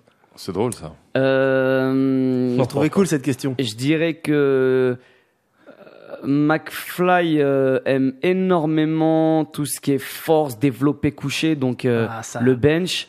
Lui, il aime la fonte, il aime pousser, il aime sentir que ça pique et que ça tire de tous les côtés. Carlito est très bon à la course. Il a une aisance sur le tapis, il monte, il peut courir facilement. Et je ne sais pas si c'est son dada, mais je dirais que la course catégorise un peu plus Carlito et le bench, donc développé couché, McFly. Ça y est, je m'en suis acheté un à la maison. Je me suis acheté un vrai banc qui peut incliner et décliner. Et je me suis acheté, alors ça faut que je t'en parle, c'était les poids que tu m'as envoyés là. Ouais. C'est des poids, ah bah là je les ai commandés. Super. Ouais. C'est des poids que tu clipses et ça change de poids. Ah, wow. Et tu peux monter de 1, enfin de je sais pas quoi, de 2. En fait, c'est une haltère qui regroupe plusieurs poids et Ouais. en fonction de fonction du clip, c'est-à-dire du verrou que vous allez activer, vous allez soit soulever 6 kg, 7 kg, 8 kg. Donc en fait, c'est une multitude C'est d'haltères énorme. dans une haltère. Ça, c'est le feu, ça. Ça c'est Ah fou ouais. quand t'es à Ouais, la c'est maison fou. parce que à la salle de sport, c'est génial, t'as tous l'étalage là où il y a Ouais. 40 000 poids, c'est trop bien, mais chez toi, bon, C'est vrai. Mais ça coûte combien? c'est 250 balles je crois l'haltère. C'est pas. Ah c'est pas donné, non. C'est pas clair. donné. Ouais. Non, c'est pas donné, c'est sûr. Mais c'est. Mais c'est une vraie économie, par contre. Ouais, par Parce contre, c'est une que, vraie. Oui, parce que si tu les achètes un par un, ça te coûte plus de Ah, bien 250 sûr. balles, hein, ça c'est clair. Ah oui, c'est sûr. D'ailleurs, c'est une vraie question qui revient souvent. Nous, on s'entraîne à la Source, qui est quand même une salle relativement privilégiée, tu vois. Et ça coûte des sous, quoi. Mais c'est possible d'avoir un bon niveau, un certain niveau, sans argent. Les gens nous disent, est-ce que moi j'ai rien, j'ai pas de matos, ouais, j'ai ça pas de va, thunes, bien les gars, sûr. vous faites votre truc, mais moi comment je fais? Bien sûr. Alors, avant d'avoir eu ce privilège et l'opportunité d'ouvrir ma propre salle, moi, je m'entraînais alors dans les salles classiques, mais avant ça, je m'entraînais dehors. C'est-à-dire qu'en plus, aujourd'hui, on a la chance d'avoir un peu des espaces de street workout qui ont poussé un peu partout, Ouais, c'est vrai. dans Paris ou dans toutes les villes de France. Et il vous suffit de rien, hein. Une barre, un banc. S'il n'y a pas de barre, juste un banc. Il faut avoir un peu d'imagination, certes. C'est sûr. Ouais. Mais bien sûr, vous pouvez travailler sans aucune charge. Parfois, juste avec un élastique. Il y a une multitude de façons de travailler son corps. C'est vrai que il faut avoir un peu d'imagination. Ok. Il faut aussi avoir un minimum de connaissances dans les mouvements, travailler sur des tempos, sur des rythmes différents. Mais encore une fois, il n'y a pas besoin d'avoir de l'argent ou du moins d'être super équipé pour arriver à des objectifs. Et il y a ou aussi atteindre des objectifs. l'avantage, c'est qu'on a quand même Internet aujourd'hui et que même s'il y a beaucoup de choses qui sont, faut évidemment faire le tri, mais ça c'est tout le temps sur Internet. Bon, il y a quand même des chaînes référents, des choses gratuites sur YouTube qui peuvent t'aider à faire des choses avec avec peu de matériel, etc. à la maison et tout. Cette année particulièrement, voilà, on a appris tous à faire plein de choses à la maison. J'ai appris aussi grâce à toi que en 35 minutes à la maison avec zéro matériel, tu peux t'amener très très très loin. Bien sûr. Ah oui. On Ça, a c'est- vu l'utilité des packs d'eau cette année. Ouais, les packs d'eau, ouais, Les packs exactement. d'eau, avec ça, on Un peut tout classique, faire. hein. Un Ça Un marche classique, très ça bien. pack d'eau, marche très, un très balai, et après on a nos barres, nos haltères, on peut tout faire. Mais en vrai, au poids du corps, là, rien que les pompes, les abdos, ça peut aller loin. Hein. Ouais. Il faut être motivé, quoi. Faut Mais- être motivé, c'est dur, faut s'accrocher, mais avec une bonne technique, de l'envie, de la volonté, on va loin sans matos. Ça c'est ouf. J'hésite quel sujet on prend. On fait pique-nique douille. Il faut, non, on devrait Abordons faire. le côté sain et spirituel du Ramadan en premier. Comme ça, on aura peut-être la bénédiction de Dieu. Je Ouais. rigole, bien sûr. Parlons du Ramadan et ensuite des produits. moi, je m'en vais et je vous laisserai avec Satan. Parce qu'il y a un vrai truc donc qui se passe pour tous les gens qui font le Ramadan. Il y a un truc assez hallucinant et toi on l'a vécu avec toi l'année dernière parce que c'était en live pendant le confinement. On faisait des lives tous les 2 jours avec toi pendant le Ramadan. Donc comment Ramadan confiné déjà. hein. Ramadan confiné, voilà. Et comment gérer son sport, son activité sportive pendant le Ramadan. Euh, Mais attends, tu vas faire autant de sport pendant le Ramadan? Alors, autant que d'hab? moi, j'ai un peu ce rapport un peu trop extrême par rapport au sport. Je ne peux absolument pas m'arrêter de faire du sport, que ce soit Ramadan Que ou pas ce soit Ramadan, clair. Mais c'est ouf ça. Que ce vacances soit ou dit. pas vacances. Mais non. Ouais, je n'arrive pas, c'est-à-dire que même au-delà du Ramadan, hein, quand je pars à l'étranger sur une destination avec ma femme, je m'en fous de l'hôtel qu'on va prendre, je m'en fous du musée qu'on va faire, je m'en fous des activités, même si ça m'importe et que j'ai envie de faire des activités. Je vais regarder où est-ce qu'elle est la salle la plus proche. Mais même, attends, t'as pas besoin de salle. Je t'ai vu sur des stories.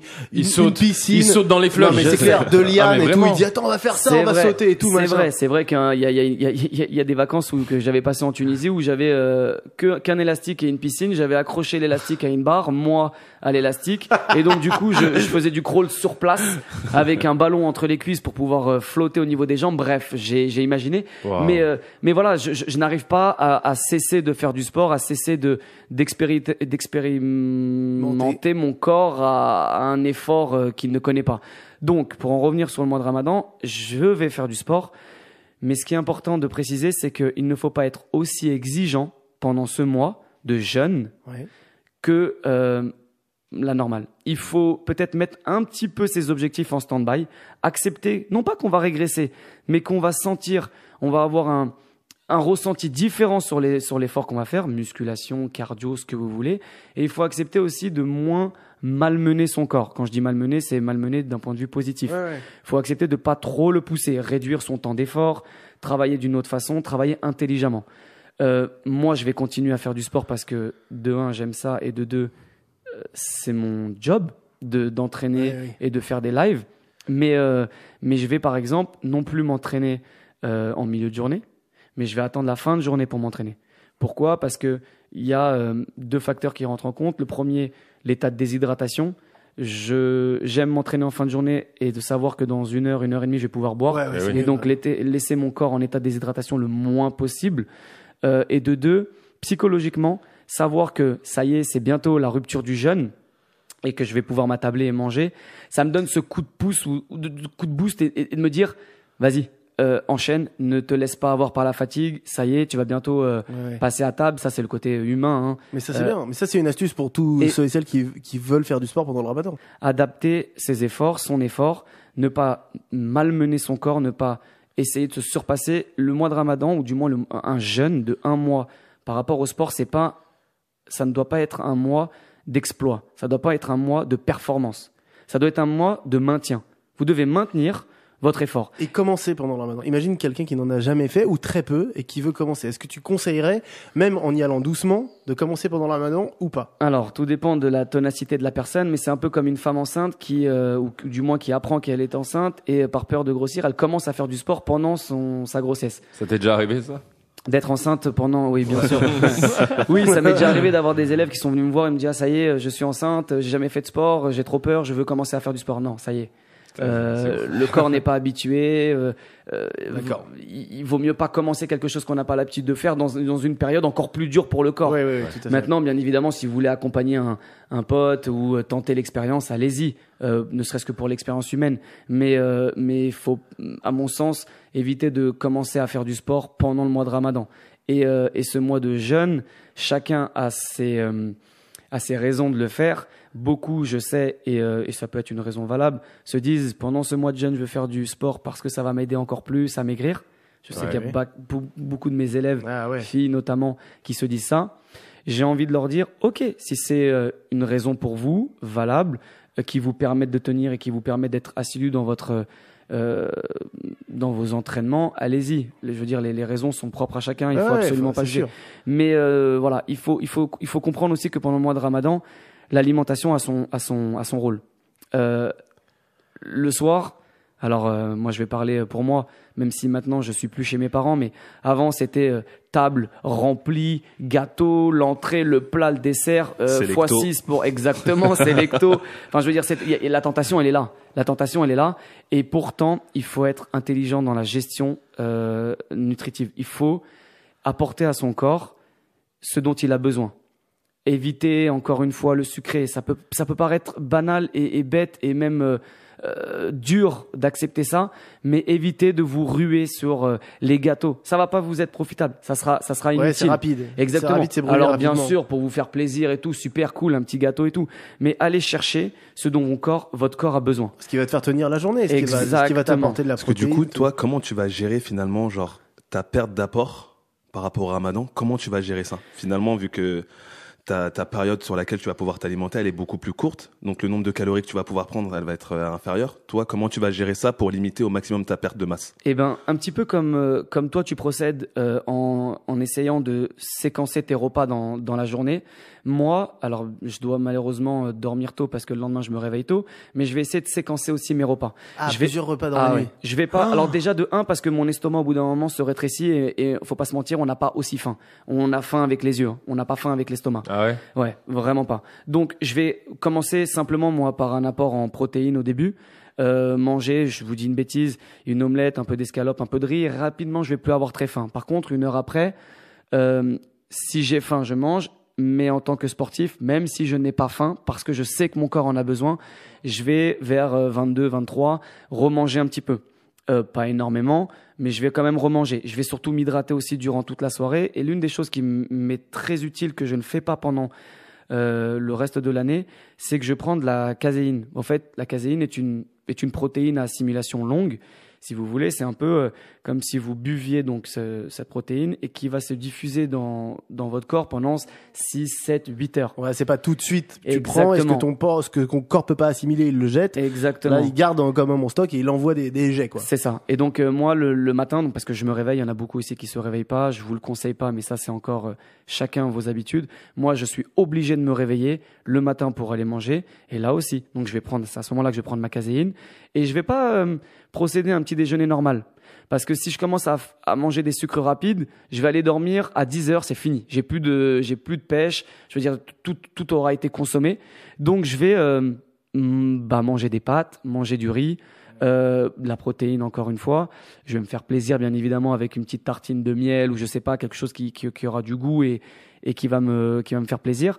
Mais je vais m'alimenter en fonction de ce que mon corps a besoin. Et ne pensez pas, encore une fois, que c'est de la contrainte, que je me restreins, que ma vie ou que du moins la vie de ceux qui font ça, c'est un fardeau. Non, j'y prends du plaisir et ce sont mes objectifs, quoi. Mais en gros, tu conseilles donc pour le Ramadan, pour tous ceux qui nous écoutent et qui font du sport pendant le Ramadan, que de garder une hygiène et plutôt de s'organiser, de pouvoir continuer le sport. Ça tient, ça passe, quoi. Ça tient, ça passe absolument. Après, encore une fois, le mois de Ramadan est un mois spécial, c'est un mois de fête, c'est un mois de convivialité, c'est un moment où on partage des repas en famille. On n'a pas toujours le choix de pouvoir imposer à sa grand-mère, à sa tante ou à la personne avec qui il nous a fait à manger de tel ou tel plat. Donc, faut aussi y aller relax. Faut accepter aussi, par contre, de ne pas faire du sport aussi pour le mois de Ramadan. Parce qu'il y a des personnes qui n'y arrivent pas. Là, on est en train de dire qu'il faut faire du sport, que moi je fais du sport et on incite les gens à continuer. Mais il y a aussi les personnes qui n'y arrivent pas. Et il y a aussi les personnes qui se disent, OK, ce mois-ci, ça va être un mois de stand-by. Et de la même manière que quand Sefiu part en vacances, il ne fait pas de sport, ou que vous avez vos moments de relâche, et le mois de Ramadan, c'est votre moment de relâche. Il faut essayer bien sûr de limiter la casse. Et c'est le moment où vous n'allez pas forcément faire beaucoup de sport, ou pas du tout. Et c'est acceptable aussi. Par contre, faut redémarrer juste après. On suivra tout ça, tu feras suivre un peu l'évolution de ça sur ton Insta? Exactement, jour par jour, je vais vous partager ce que je mange, comment je m'entraîne. Je vais pas commencer, alors je vous dis tout de suite, à faire des présentations qui soient super belles, instagrammables, patati patata. Non mais c'est hyper je prendrai intéressant. comme c'est dans l'assiette et je vous partagerai aussi mon humeur. Mais en milieu de journée, le billet d'humeur d'Hakim. Exactement. Non, mais la fatigue, quoi. J'arrive plus à parler. Moi, par exemple, ce podcast, là, vous me dites, on fait ça pendant le mois de Ramadan. Ah ouais, c'est chaud ça. Bah, c'est mort. Je vous disais que depuis qu'on fait le sport, je regarde beaucoup de sportifs. J'aime beaucoup la muscu, donc j'aime voir ça. J'aime voir comment, j'aime suivre des mecs musclés. Je le dis clairement sur Insta. Et d'ailleurs, Insta, quand tu likes 2 fois des mecs musclés, ne te propose plus que ça. C'est l'algorithme. L'algorithme est bien foutu. Et j'ai commencé depuis, ça commence à faire quelques mois maintenant. À chaque fois, je voyais Hakim, je disais putain, j'adore ce physique et tout. Combien de temps on met pour avoir ça et tout machin. Hakim me disait ouais, t'inquiète. Pas. Tous les physiques qu'il m'envoyait, toutes les photos qu'il m'envoyait, toutes les vidéos de mecs qui s'entraînaient sur Instagram en me demandant, donc ma femme me demandait combien de temps, qu'est-ce qu'il fait, tu crois que c'est dur ça, waouh, regarde ce gars, combien de temps. Je sais où tu veux en venir. Au début j'avais du mal à accepter qu'il fallait que je lui dise la vérité. Je lui disais t'inquiète pas parce que je voulais pas le perdre. je lui disais t'inquiète pas, patience, un peu comme je vous ai comme Oui, ce que oui. je vous dis depuis le début, patience, tu vas y arriver, mais ça fait longtemps qu'il en fait. Il procède pas de la même façon. Bon bref, j'ai essayé de tourner un peu en rond. Au bout d'un moment, je lui ai dit, hey, mon pote, ça là, ce que tu viens de m'envoyer, le mec il est chargé. Et Voilà, là, faut accepter, c'est une réalité. Ça veut dire quoi, chargé, pour les gens qui nous écoutent, Bah, et moi aussi? Après, je vais laisser Sefiu prendre la parole parce que il nous parlera de son expérience. Mais il faut charger, c'est tout simplement, quand on dit charger, une personne qui va faire appel à des produits dopants, tel ou tel produit, pour accélérer le processus de fabrication musculaire, le processus d'évolution naturelle. Il va l'accélérer chimiquement, mais il faut prendre conscience. Et je dis attention, je fais pas une généralité, hein, mais que beaucoup de ce qu'on voit sur Instagram ou autres réseaux de personnes super bien taillées, et je ne dis pas que ce n'est pas possible d'y arriver naturellement, c'est totalement possible. Attention, je ne veux pas accabler ceux qui se donnent tellement du mal naturellement et qui ont un très beau physique, mais soyez critiques sur les corps que vous voyez. Alors moi, quand j'ai appris ça, je suis tombé des nues parce que pour moi, Il m'a même appelé pour en moi je parler. l'ai appelé, je suis un petit enfant dans un monde avec des bisounours. Donc un jour il m'a dit mais non, mais ça, bah non, ça c'est chargé. Donc stéroïdes, en gros, on peut mettre ça dans la catégorie. Donc j'ai commencé à faire oh là là, ok, et j'ai commencé, grâce à toi, à faire la différence entre un physique naturel et un physique chargé. Et j'ai commencé à me poser beaucoup de questions, évidemment, parce que j'ai compris, grâce à nos échanges, que en fait, ton corps, quand tu fais de la musculation, on va parler vraiment de musculation, tu casses ta fibre musculaire pour qu'elle se reconstruise plus grosse. Mais tu ne crées pas de muscles. Ou tu crées peu de muscles. Donc tu casses, tu fais ça, tu gonfles. Mais à un moment, tu as une limite. Et cette limite, tu peux plus la dépasser. Et donc, pour la dépasser, ensuite, il faut prendre ces produits-là. Je pense que c'est là que Sefiu, tu vas pouvoir nous parler de ton expérience et de ton rapport à tout ça, quoi. Donc, comme tu l'as dit, en fait, de base, on créera jamais de muscles. On casse de la fibre et après, elle grossit plus grosse. Mais là, c'est là tout l'intérêt, en fait, finalement, des stéroïdes, c'est que on passe dans un cap différent. C'est que ton corps va créer plus de cellules. Tu vas avoir plus de fibres. Et pourquoi il y a ça va permettre que tu développes, mais pourquoi il y a un tel tabou? Est-ce que, je vais poser la question genre un enfant, mais ça va nous aider. Est-ce que c'est mal de faire ça? En fait, faut être conscient que on prend des risques parce que c'est entre guillemets c'est pas légal. C'est des produits qui peuvent avoir une incidence sur la santé. Donc faut pas prendre ça à la légère. Moi par exemple, j'ai commencé à en prendre, mais avant ça, je me suis entraîné de manière assidue pendant très longtemps. J'ai poussé mon corps au maximum pendant très longtemps avant de passer le cap. J'ai passé le cap, c'était pas dans un but finalement d'avoir plus de followers sur Instagram, d'être plus beau sur des photos. C'est que derrière moi j'ai un but réel, c'est de pouvoir faire de la compétition, de voir en fait jusqu'où le corps est capable d'aller en suivant finalement un entraînement très strict. Donc on va avoir l'entraînement qui va être cadré, l'alimentation qui va être cadrée, et en plus on va avoir ça qui va être cadré. Mais avant même de commencer, donc j'ai fait un bilan sanguin complet, un check-up complet, voir genre chaque organe comment il fonctionne, comment il réagit, à quel niveau finalement genre mes taux vont être avant même. Excuse-moi, t'en as parlé au doc de ça? Tu lui as Ouais, dit je suis allé voir un je vais faire docteur. ça? Voilà, je suis allé voir mon docteur. Je lui ai dit j'ai l'intention de prendre des stéroïdes. J'ai besoin d'avoir un bilan sanguin complet avec un check-up complet des organes pour voir ce que je peux prendre, ce que je peux pas prendre et si je peux le faire ou pas. Ça, c'est très, très important. Oh que oui. Oui. Et Parce que c'est pas forcément le cas de tout ce qu'on voit. C'est aussi ça le sujet. C'est que je suis content que tu puisses en parler aujourd'hui, parce qu'on en a parlé un petit peu avant l'émission, et du coup, ton rapport à ça, c'est que, comme tu le disais, tu t'es poussé naturellement au fond. T'as touché ta limite, tu t'es optimisé à 100%, et à un moment, t'es arrivé à ta limite. Et je conçois que quand t'en fais depuis 6-7 ans et que t'es arrivé à ta limite, tu te dis, c'est frustrant de continuer comme ça 2 fois par jour aller à la salle et de se dire que ça va plus évoluer. Ça, je comprends. Mais est-ce qu'il n'y a pas un piège? Est-ce qu'il n'y a pas des gens qui en prendraient sans s'être poussés à bout? Et ce qui est peut-être être un piège aussi énorme. Souvent c'est le piège des réseaux. Comme tu disais, tu voyais les corps sur Instagram et tu disais genre j'aime bien ce physique-là, j'aimerais bien avoir ce physique-là, mais comment je pourrais l'atteindre? T'as encore cette maturité-là en fait pour prendre du recul. Mais par exemple, tu vas prendre un jeune, tu lui dis que il prend tel ou tel produit, que c'est relativement simple pour s'en procurer, il peut passer le cap. C'est simple pour s'en procurer? C'est simple.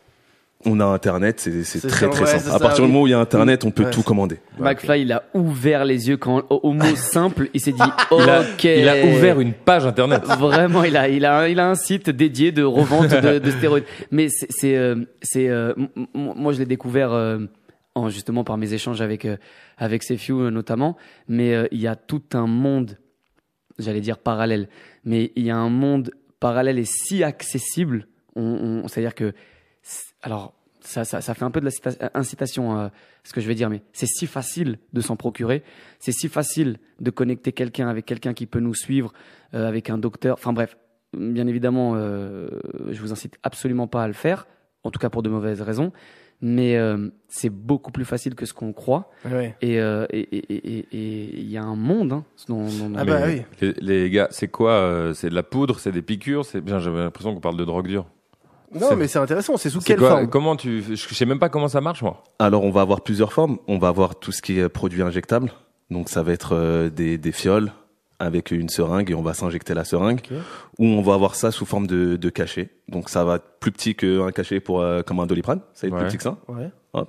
Et ça va avoir un effet. C'est ouf. Et t'as senti les effets? C'est comment dire? C'est comme si on ouvrait la boîte de Pandore. Oh merde. La Mais- Super Saiyan, quoi. Il a atteint. Donne-moi J'aime pas, le site. Non, je rigole. Bien sûr. Amazon.com. Non, mais C'est- notre communauté est assez mature pour.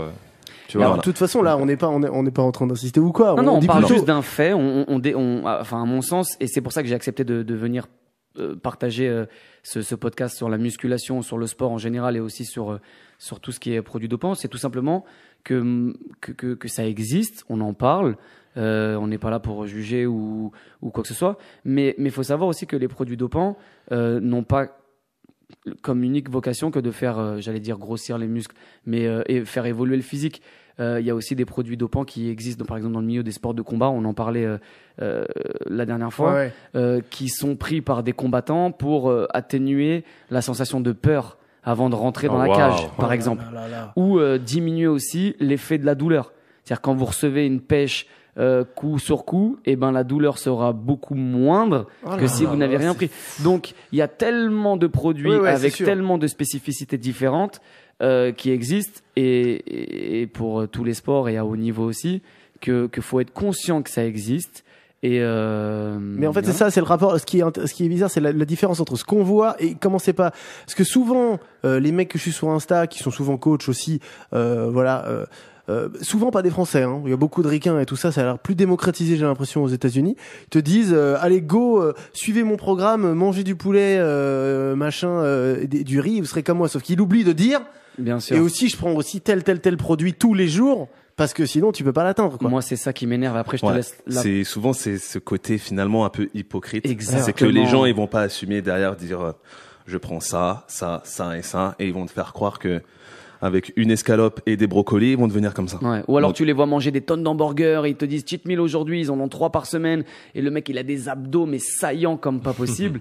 Derrière, il y a un énorme travail. On n'est pas en train de dire que ça change du tout au tout sans travail. Hein. Ah ben, il y a c'est- énormément de Il travail faut à dire, faire. prendre des stéroïdes ne te fait pas gonfler. Bien Non, sûr. Il faut aller quand même à la salle comme un dingue et pousser pour que ça devienne des muscles. Ceci étant dit, pour les plus jeunes qui nous écoutent, parce qu'il y en a quand même, je reviens un peu sur ce que j'ai dit tout à l'heure, cette pratique est illégale, là. C'est illégal. Donc, pour les plus jeunes qui nous écoutent, en tant que McFly et Carlito, je dois vous dire, ne le faites pas.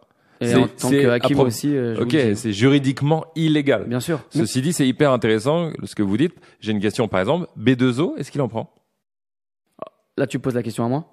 À vous. Moi, honnêtement, je ne vais absolument pas répondre de manière positive ou négative. De un, parce que je T'as ne pas veux- envie qu'il vienne te... Non, absolument pas. Non. C'est pas ça. C'est On que pourra l'enlever au pire, ce passage. non, mais j'y réponds avec grand plaisir. C'est juste que je ne sais pas pourquoi, parce que j'en ai pas eu la certitude. Personne me l'a dit, aucune source n'est venue me le confirmer. Je suis pas du genre à dire à ce qui paraît. Hmm. C'est soit je l'ai vu, je Oui. le sais, parce qu'il me l'a dit ou parce que j'en suis intimement. Ce que je veux dire, c'est que tu peux Convaincu. pas le voir d'un point de vue esthétique, tu Si peux pas deviner. tu peux détecter quand des même. Tu physiques. peux détecter, mais Bien finalement genre tu vas avoir des physiques qui vont être entre deux Voilà, et tu peux te dire que c'est eux les plus durs. C'est que tu peux te dire genre le gars s'est très bien entraîné Ouais. ou finalement il est passé de l'autre côté. Mais des fois en fait il y a des physiques où tu pourras pas déterminer parce que c'est relativement bien fait. Hmm. C'est parce qu'il y a une multitude en fait de produits. Quand on commence à rentrer là-dedans, il y a beaucoup de produits. Il y en a avec des effets plus ou moins forts. Il y en a qui vont être pour sécher, il y en a qui vont être pour prendre de la masse. Par rapport au mélange qu'on va faire, on peut avoir finalement un rendu qui sera très bien et qui fera très naturel. Donc c'est pour ça, sur certaines personnes, on pourra pas déterminer si elle a pris des produits ou si c'était naturel. C'est drôle, pour moi qui n'en prendrai jamais pour plein de raisons qui me concernent, c'est quand même très attirant quand on parle. Bien sûr. C'est pour ça, non, mais c'est pour ça que je dois faire un disclaimer. Ouais. Et c'est pour ça qu'il que est là. Je suis là, c'est pas bien quand même. Mais c'est pour ça que je voulais qu'on en parle aujourd'hui. Ouais, Parce carrément. que comme il y en a beaucoup, le problème c'est comme toujours quand tu es mal informé ou désinformé. Parce que si tu l'apprends tout seul et que t'as personne autour de toi et que t'apprends sur internet que c'est facile de se procurer ça et d'y aller et d'avoir ce body là, tu vas y aller. Ah non, mais Nous, on est là aussi pour dire aujourd'hui, en gros, hein, moi je vous le réduis, je vous dis mon avis, ne le faites pas. Ne le faites pas, point. Éventuellement, réfléchissez si ça fait très longtemps que vous faites du sport, que vous avez dépassé vos limites, que physiquement et à l'intérieur vous vous sentez vraiment bien et que vous voulez aller plus loin aussi pour des raisons ou de compétition ou de dépassement vraiment énormes de soi. Potentiellement, entourez-vous de gens qui s'y connaissent très fort et réfléchissez-y. Mais ceux qui nous écoutent là, 99,999% des gens qui nous écoutent, ne le faites pas. Et moi, Hakim, je sais que t'as eu peur à un moment, il m'écrivait des messages. Ah ouais? Moi, je le ferai pas, Hakim. Je te c'est un garantis que je le fais pas. extrémiste du sport, donc il me posait tellement de questions et une fois qu'il a ouvert les yeux, ou du moins que je lui ai ouvert les yeux sur cette pratique-là, il me posait tellement de questions sur et ça, mais qu'est-ce qu'ils prennent et en combien de temps? Je me suis dit, ok, il est juste en train de prendre un max d'infos pour avoir le moins de risques possible et le faire. Et c'est pour ça que moi je lui ai dit, après il est grand. Et c'est pas à moi de te dire quoi faire ou pas faire, mais c'était de mon rôle que de te prévenir des risques. Et les produits dopants aussi, encore une fois, ont par exemple comme bienfait, j'allais te dire, de optimiser la récupération. Oui. C'est-à-dire que une personne normale qui va faire un training va mettre X jours, X semaines, X heures à récupérer. Un autre ou une autre personne va encaisser des surcharges de travail, va pouvoir encaisser un effort et plusieurs efforts et sur la longueur. Et ça aussi, faut prendre conscience que à haut niveau encore aujourd'hui, la plupart des actions ou la plupart des performances qui sont pratiquées aujourd'hui ne sont pas des performances, j'allais dire, atteintes de manière normale. Faut avoir cet esprit critique. C'est important. Et d'ailleurs, tu commences à nous parler de cette boîte de Pandore et tout. Ça se représente comment, en gros, les nouvelles sensations? Mais comme Hakim l'a dit, on va avoir une récupération qui va être accélérée. Okay. Tu ressens ça? Ouais, on le ressent clairement. C'est que on va plus avoir de courbatures et finalement, on va devoir arrêter son entraînement parce qu'on sait qu'on a fait son entraînement, mais pas parce que le corps a dit qu'on s'était trop entraîné. Ah ouais. Ouais. Lui-même, quand il s'entraîne, parce qu'il me fait part de ses entraînements un petit peu de temps en temps, je sais qu'il a une certaine douleur à un endroit de son corps et que quand il justement procède à ce dopage, il a absolument plus aucune douleur. C'est justement quand là il partait en vacances et que bon, il s'entraînait plus et que du coup il avait arrêté ce cycle, et ben ça revient. Moi, bon. c'est Few, je sais que tu es dans le contrôle et la maîtrise de ça. Mais t'as conscience, ou qu'est-ce que tu dirais par exemple toi aux plus jeunes qui nous écoutent? Ne le faites pas. Ne le faites pas. Si c'est pour avoir 2-3 abdos et les pecs gonflés pour aller sur la plage, ne le faites pas. Entraînez-vous, mangez bien. Si vous avez un objectif derrière vraiment de professionnalisation de cette pratique, de vouloir être un athlète entre guillemets de haut niveau, vu que maintenant je m'affilie plus à un athlète de haut niveau plutôt qu'à un amateur de musculation, ne le faites pas. Et les compètes de bodybuilding, c'est officiel. Comment j'arrive pas à comprendre. Si c'est illégal, est-ce qu'il y a des compètes? Je fais un off, il faut bientôt arrêter. Ouais, je sais, on est bien. Là. En France, est-ce qu'il y a des compètes de bodybuilding? Oui. Et du coup, est-ce que vu que la pratique est illégale, ils prennent des stéroïdes ces gens-là? Il y a une histoire plutôt marrante en fait sur ça. C'est qu'une fois en fait ils ont fait un contrôle antidopage sur une compétition de bodybuilding. Mais non. Et alors, c'est pas vrai. Ils sont arrivés, ils ont pris les prises de sang auprès de tous les athlètes. Ils ont ramené ça finalement au laboratoire français de lutte antidopage. Ça a fait planter le laboratoire parce que les taux en fait de stéroïdes étaient tellement élevés. Évidemment. Et en fait, ça a contaminé tous les autres échantillons de sportifs. Du coup, le laboratoire a dû fermer pendant peut-être 1 mois, juste pour pouvoir en fait genre nettoyer tout le process finalement pour faire les tests parce que ça avait contaminé tout. Mais par contre, pour répondre à ta question, sauf si j'ai mal compris durant nos échanges, Hakim, mais ce n'est pas officiel, non. Même Monsieur Olympia, ce n'est pas officiel. Alors pour arriver, encore une fois, Sefiu sera beaucoup plus calé que moi, mais pour arriver au résultat de Monsieur Olympia, Enfin, je veux dire, personne, même les juges, même la propre femme de Monsieur Olympia, sait que c'est pas parce qu'il a mangé des escalopes et des brocolis. Ah mais oui, non mais c'est qu'il d'accord. est arrivé comme ça. C'est officieux, quoi. Est-ce que c'est un secret de polichinelle, c'est ça? Voilà, c'est ça. Est-ce que c'est déclaré ça Je pense pas que ce soit déclaré, mais après le problème c'est que si tu mets par exemple des personnes naturelles, même qui se sont entraînées beaucoup, tu les mets sur scène, Ah oui, non, mais- visuellement en fait, ça ressemblera pas à grand chose. Eh Et oui. toi devant ta télé, tu te diras genre, je peux atteindre ça, genre pourquoi lui ça va être un champion. Ouais, En ouais, fait, c'est d'accord. comme ça qu'il faut voir les choses. C'est, par exemple, on va prendre le Tour de France. À l'époque, ils faisaient peut-être le Tour de France en 45 jours. Finalement, là, tu leur demandes de faire 2 fois plus de distance avec en prenant moins de temps. Du coup, finalement, ce que les gens veulent, c'est du spectacle. C'est que quand tu vois quelqu'un sur scène, comme ils disent les Américains, faut que ce soit freaky. Genre, c'est vraiment Ouais. un monstre qui est Faut sur que ce soit scène. anormal. Anormal. Voilà. Ouais, c'est sûr. Non, mais si tu veux, malheureusement, ça se comprend, mais c'est important de se le dire, quoi. Bien Parce sûr. que moi-même, quand je vois Schwarzy ou les Monsieur Olympia, quand j'ai commencé le sport, je ne savais pas une seule seconde. Ouais, C'est clair. impossible Moi non d'atteindre plus. ça naturellement. Mais je veux Ah pas ouais. atteindre ce physique. Je dis Non, pas non, bien que, d'ailleurs, sûr. très souvent, très franchement, si tu montes un Monsieur Olympia, les derniers en date, à quelqu'un dans la rue, il sait pas forcément son Ah non, mais moi, jusqu'à esthétiquement. récemment, je me disais, waouh, il a bien travaillé Il à la a salle. Non, mais bien sûr. Mais, Après, mais- il a bien travaillé. Oui, Mais aussi. Mais Non, il est un non. très bon médecin. Mais tu vois, pour la petite anecdote, j'étais parti au Mexique faire mon stage de fin d'études. J'étais resté là-bas 8 mois et donc forcément je m'étais inscrit à une salle de sport et donc il y avait une coach qui tournait. Alors une coach, c'était une femme, mais je ne le savais pas au début, qui tournait donc entre les machines, qui donnait des conseils. Je pensais que c'était un mec. Elle avait les cheveux rasés et tout. Et elle était stock, mais tu n'imagines même pas, des Ouais. épaules, des abdos. Elle avait pas beaucoup de pecs, elle avait pas de seins en fait. Elle était toujours en t-shirt, des cuisses énormes et tout. Et je me dis waouh, mais exceptionnel. Et au fait, cette personne-là, je la voyais toujours rentrer dans les vestiaires filles. Je me dis mais il est culotté lui quand même de toujours aller voir les filles. Et au fait, un jour, donc je le vois sortir de vestiaire filles. Il rentre, cette personne-là rentre dans les vestiaires garçons et pique une personne dans le dos. Et entre les orteils, devant moi, hein, c'est-à-dire pratique totalement libre et acceptée. Et donc c'était la première fois que je l'entendais parler avec une voix donc féminine.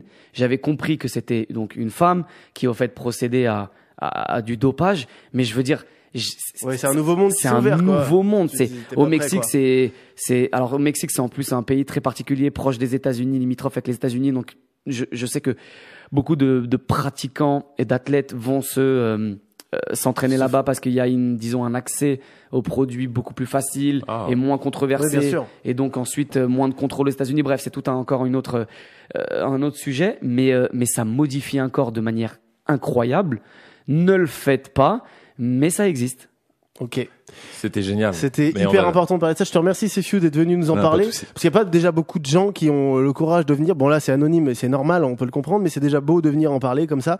On voulait vous sensibiliser à ça, c'est important de le savoir. Mais globalement, vous pouvez avoir quand même un body de ouf en faisant du sport, si c'est Évidemment. ça que vous cherchez. Bien sûr. Et aussi, vous pouvez tout simplement chercher du sport pour vous sentir mieux, avoir une meilleure forme. On n'est pas obligé de choisir une esthétique forcément. Exactement. Pec, abdos, tout ça. On peut aussi se sentir bien dans son corps. Je le conseille d'ailleurs. Oubliez C'est quand même Instagram. voilà. Le mieux, c'est de se C'est ça. sentir bien comme on est dans son corps. C'est toujours bien de faire de l'exercice, faut dire ce qui est. Et après, chacun le fait à sa façon et tout. Là, on est allé chercher justement un peu plus loin dans ce podcast parce que moi aussi, ça m'intéresse. Et puis, c'était le côté extrême de la muscu et tout ça. Et encore, j'aurais pu en parler des heures, les amis, avec vous. Ah oui, Mais bon. ça pourrait jamais s'arrêter. Il faut qu'on arrête ce podcast. Mais peut-être que dans quelques mois, années, on en refera encore un autre si ça vous plaît sur ce sujet. Peut-être que vous serez vous-même chargé, non? Jamais, je t'ai dit. Je sais pas Non, si je non. continuerai à vous Je préfère coacher. avoir un bon cœur, moi. Moi, C'est mon vrai. but, c'est mon cœur. Mais, Non, non, mais, mais je comprends un peu tout ça. Alors fais le mois de Ramadan. Viens, on ira parler ensemble après. On ira On en faire reparle, la prière on en pour reparle avoir après. un bon cœur. Je plaisante. Et big up à Juliette et à Edouard. C'est Fiu, merci beaucoup. Ouais, Merci à merci vous. Sefiu, merci Hakim, Hakim, merci à la source, Merci évidemment, à vous. c'est la salle dans laquelle tu officies. Je me permets de faire, parce que une petite dédicace à Pierrick aussi, qui est à la source. Bien Exactement. sûr. D'ailleurs, j'ai un message pour lui, enfin pour vous, de la part de Pierrick. Ça sera sûrement coupé. Mais allez vous faire foutre. Ouais, Voilà. je sais. C'est Pierrick Il est qui jaloux, vous passe Il est le jaloux, message. parce qu'il dit, Faut vous bien invitez une Hakim et recherche. pas moi et tout. Je pense qu'il a vraiment un peu le seum. Ouais, je pense qu'il a un peu le seum. En fait, c'est le fameux, non, je rigole. Que moi, je me prenais toujours au collège. Mais non, tu rigoles jamais vraiment. Il y a un petit pourcentage où il a le seum. Mais on le kiffe, big up on à le lui. kiffe On aussi. l'aime très fort. Un très bon gars. Ce podcast, vous le retrouvez sur Spotify de façon gratuite et en exclusivité. Oui. Il n'existera pas en vidéo, c'est juste de la discussion en exclu sur Spotify, les amis. Merci à Spotty d'être notre partenaire sur ce format, la table ovale. Merci beaucoup les gars. Merci à vous les Merci gars à vous, pour les gars. l'invitation. Merci Tamar au son, merci l'équipe. Et j'ai envie de dire, machallah, Hakim. Mashallah, McFly et Carito. Et c'est Fiu.